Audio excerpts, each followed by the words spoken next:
xam na ma. mais lan moo tey sa xel gestion. waaw non je ne parle pas de gestion. du ma si wax. d'accord léegi doyen mën nañu avancer sànq ba léegi yaa ngi wax révolution.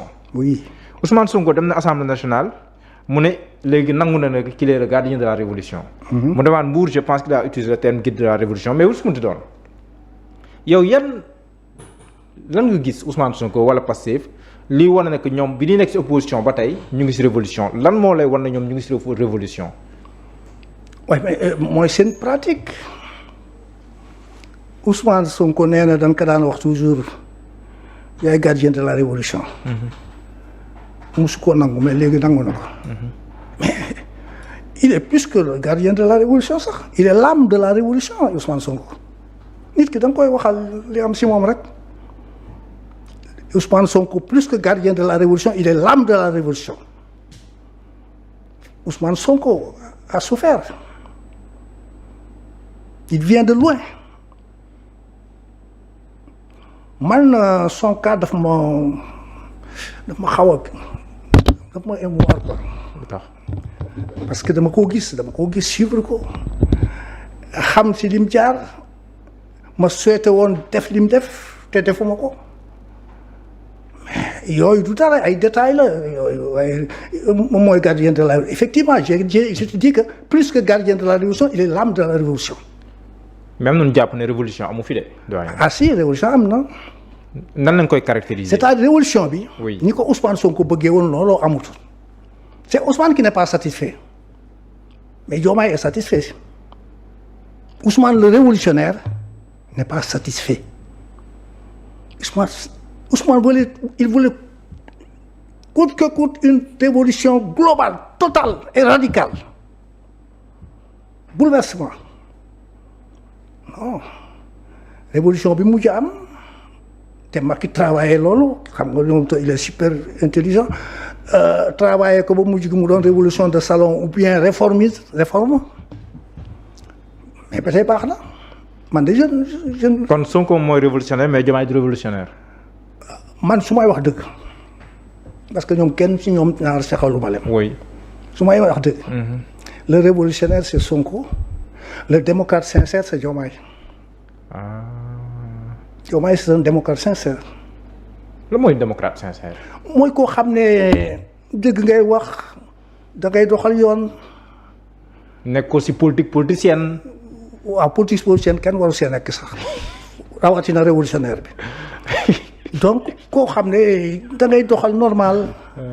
tu n'es pas radical si yenn position yi. oui modéré tu fais des compromis. et cetera même des fois même des compromissions. c'est ça Diomaye. c'est ça Diomaye et Sonko. c'est le révolutionnaire l'âme de la révolution de leur révolution. l'âme de leur révolution. ma yokk si loolu c'est plus que le chef c'est l'âme de la révolution.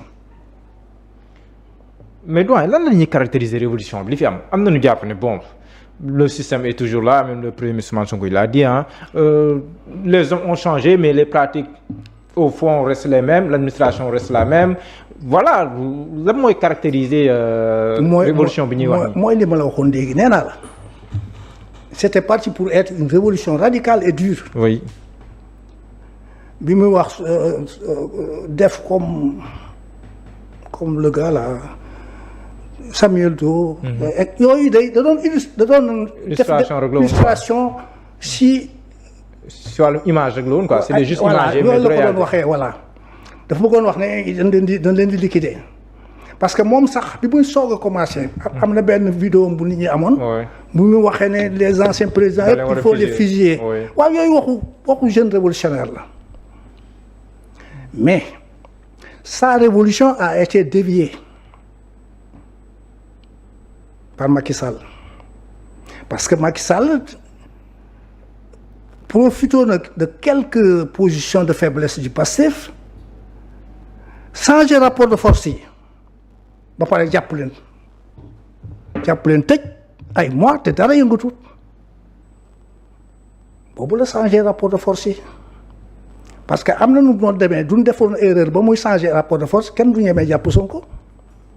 qui pourrait imaginer que sax Sonko duñ ko jàppee dëkk bi dina am jàmm mais jàpp nañ ko mu am quelques bruits après sedd guy dara xamatul dara amatul foofu nag mu jóg en tant que politicien di négocier ak ñoom déviation baa ngi noonu au lieu de révolution radicale mujj gi mu noonu une réforme mujj gi réforme lan am le protocole de xaw ma foofu. ñu koy wax waa Cap Manuel de. Cap Manuel yooyu kii dafa ne lii la kii ne lii Macky moo njëkk a avancé daal ne bon dama leen di génne mais yéen itam di ngeen def lii di ngeen def lii yooyu yëpp si accords yi la bokkoon ba si avion bi ñu ko jox le même jour mu dem. C'est compliqué la politique à plus forte raison la révolution. Pourtant le président Ousmane Sonko bu génnee kaso nee na waxtaan nen mais jubóo amut. wala loolu c'est pour la consommation générale mais wala mbirum politicien la. oui politicien la xam nga Ousmane nag c'est un révolutionnaire mais nag si réew mi la dëkk de dafa xam réalité réew mi ba pare doon révolutionnaire. ah ñaar yooyu la boole. moo tax duñ ko galgalee rek mu génnee galgal bi quoi mais il faut se suffire de ça. oui. nan sant nan féliciter. man daal dama leen di féliciter ces gosses là parce que man pendant 50 ans maa ngi doon révolution ni ma ko utee ñoom utee wuñ ko sax. li ma si sonn ñoom sonneewuñ ko si. du ma simmi woon suma chemise léegi di nga gis les traces. yow daan na la torturer ak yooyu. man danoo dagg suma yaram torturer ma masse ma courant suma grand yi xam nañ si dara doo gisee àlla bëgg ma àlla xam na li ma souffrir xam na itam suma courage fu mu toll parce que duñ daan def pratiquement ak moom di distribuer ay tract en pleine clandestin ak moom xam na risques yi ma daan jël suñ ñu dàqewaat man damay fexe ba ñuy dàq topp ma bàyyi yàlla ma dem armée li tëdd armée li dun la fa fekk mukk. d'accord. armée dara nekku fa mais puisque nit ñi ñemewuñ ko fa laay dem tëdd ba bër set. kon yow da nga doon fanaan armée. amee bu benn yoon du ñaar fanaan naa si déeg bi aussi. doyen fanaan armée moom. dara nekku fa loolu yéeme na. dara nekku fa nit ñi biñ dee mënul si yow dara biñ dundee mënul si yow naka la ñuy dee di mën si yow dara. dara nekku mais armée ak lu muy àndal. non dara nekku fa en tout cas am ñi muy àndal tam ak ñi koy gis. waaw ñi koy gis. mais léegi doyen divergence au sommet bi au plan politique tamit nan nga koy jàngat en tant que politique bu yàgg si wàllum politique lii kii jaar ndeyjoor kii jaar càmmoñ kii jaar Diomaye président kay jaar apt nan nga koy jàngatee doyen. xam nga loolu lu ma naqari nag bi mu amee lu ma naqari la te suñu waxoon ak moom dinaa leen waxal mais aw ma occasion wax ak ñoom dama ne woon je vais commencer par le plus grand après. mooy Ousmane Sonko. oui après le petit frère mais quand j'ai commencé avec Ousmane Sonko ça n'a pas abouti. maanaam jotoo am contact am moom. justement am contact en tout cas yónnee naa si moom koo xam ne wóor na nee naa ko dama koo bëgg a gis. c'est urgent et c'est sérieux. oui. kooku dem ñëw ne ma waaw wax naa ko mais il n'a pas fait si. ba léegi amoo retour. aw ma retour du ma bàyyi nag kooku ne maa ngi demaat si keneen buntu bi moom la woon. moo pare woon si Diomaye laa naroon dem. parce que ñoom je les considère comme des petits frères je les considère comme des jeunes révolutionnaires. man ils ne m'ont jamais gêné ils ne me gênent pas et ils ne me gêneront jamais voilà. même boo kiiwee mais yow da ngay dem Diomaye président kon wala apt ñaari. apt wala Diomaye président yow boo si. non je suis le grand frère moi. ça suffit largement c'est plus que apt et Diomaye président. je suis le grand frère. de la politique bi si Diomaye président ak lii maar samp diw kii dina ko jiite di ko jiite ba lii kii jàppoon ne c'est un peu léger quand même pour ñaar ñoo xam ne nii ne woon nañ ne kii mooy kee keneen ki mooy ka ca des. xam nga politique doo ko jàngee. au plus haut niveau c'est très difficile ngay évoluer au Sénégal surtout di wax. parce que dafa am yoo xam ne le haut niveau politique da koo régler. dara si ñoom. mais les Sénégalais dafa garaaw si moom. gisoo bi fi Ablaye Wade defee waxeetam bi. ba tey waxuma si dara te xam nga ku ñeme Ablaye Wade la. c'est vrai. mais ba tey waxuma si tu sais pourquoi. pourquoi. man je suis un adepte de la dialectique la première loi de la dialectique mooy rien n'est définitif tout change tout bouge. Sénégalais nag bëggul yëf yi bouger. Sénégal dañoo bëgg yëf yi du changer. Chaque chose contient son contraire. C'est une loi de la dialectique. Mooy lan dans chaque chose il y a des forces qui tirent. Par exemple dans l'amitié entre Diomaye et Sonko il y avait des forces qui tiraient pour ñu gën di avancer dans l'amitié. Mais il y a d'autres forces qui tiraient pour ñu taqaloo.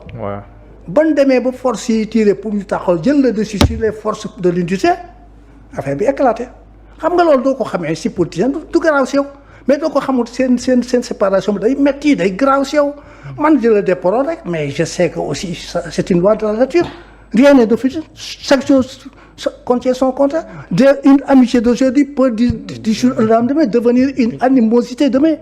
Yooyu doo ko xamee dara doo jaaxal si politique. D'accord. Voilà.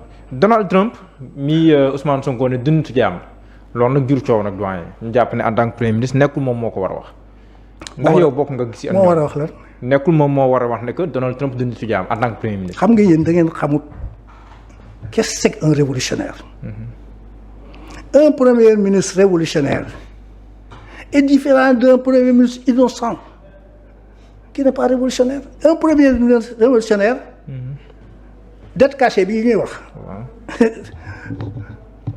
da ngeen mos a laaj suma ay waaye man dette cachée bi. su fekkee ne FMI lañ koy caché. C'est une bonne chose. Nous ne devons pas la vérité à celui qui nous exploite, à celui qui fait tout pour que nous mourons. On ne lui doit pas la vérité. On ne doit pas la vérité à son bourreau. L'impérialisme, on ne lui doit pas la vérité. Donald Trump, on ne lui doit pas la vérité. moo tax bi yëf yi amee man damaa sot si saa si man foog naa la ma wax sax Ousmane waxu ko parce que man Trump du dara si man depuis son premier mandat maa ngi koy xeex parce que ce qui s'est passé à Gaza kooku man mënuma ko digérer ba léegi xam nga mobiliser naa fi ay volontaires pour ñu dem Gaza comme na ma mobiliser woon pour xeex yi ba ma koy def xëy na xale nga mais guerre Saddam Hussein guerre Irak bi Irak j'ai mobilisé avec Macky Sidi Lamine Niass pour dem xeexi pour dem xeexi j'ai demandé un avion suñu papa Mamadou Dia mu ne dinaa ko wax Ben Bella mu abal ñu avion bi effectivement def na ko wax na ko Ben Bella jox na ko avion bi mais entre temps yëf yi yàqu na parce que fi mu waroon a wàcc à la dernière minute américain dañ leen tiital Syrie lañ waroon wàcc c'était accordé un beau jour matinalement l'ambassadeur foog naa bu Syrie à Guinée xaw ma Mali woo ma matinalement ne ma monsieur Fall ma ne woy mu ne ce n'est plus possible ma xam ni mu wax si on n'a pas pied à terre nu ñuy wàccee mënoo wàcc naaw si mënoo wàcc si xeex bi mënoo wàcc pays bu ko nanguwut. On s'est rendu à l'évidence ak Sidi Lamine Niass mais Sidi je lui ai dit de partir Sidi moom demoon na ba def reportage bi ba mu ñibbisee compte rendu reportage bi ñu ngi ko defee Kaolack ñëpp ñëw Kaolack Sidi raconté ñu la guerre. Le vieux Mamadou Dia ba mu ko jotee itam daf ma woote sama doom jot naa si avion bi nu ngeen di def léegi keroog j'étais gêné bi ma ko waxee ne. Mamadou Dia président du conseil. Oui ak Sidi Lamine Niass. Sidi ban lancé appel bi si ñu njëkk a ñëw inscrire si la bokk. pour mu dem xeexi. waaw Sidi danoo yàgg. macha allah mais kon yow ça veut dire que taxawaayu premier ministre Donald Trump kon yow. non dara nekk pour un révolutionnaire mais pour un petit bourgeois nag ñooy formalité yooyu ragal mais un révolutionnaire faalewu Trump. mooy le président de la première puissance mondiale. moo taxat criminel la gis nga li muy def. Quand je dis maniaco-dépressif kooku ba ma koy wax yàgg na maniaco-dépressif kooku Sonko waxu ko sax man maa ko wax te mën naa ko wax lu raw loolu tous les présidents américains dama leen xeex Bush dañ ko organiser tribunal fii Sénégal. George Bush condamné ko à mort avec d'autres révolutionnaires de la sous-région. yoo ngeen créé seen tribunal boobu. créé suñu tribunal avec d'autres révolutionnaires des pays limitrophes. condamné ko. condamné ko à mort te ne ko nag doo jegee Sénégal rek dina la jàpp xam nga yooyu. waaw yéen moom seen façon xeex moom du bokkul ak xeex yi am léegi. La révolution c'est autre chose moo tax Ousmane Sonko na ngeen di bàyyi xel ci loolu que réflexe bi mu am vis-à-vis de l'impérialisme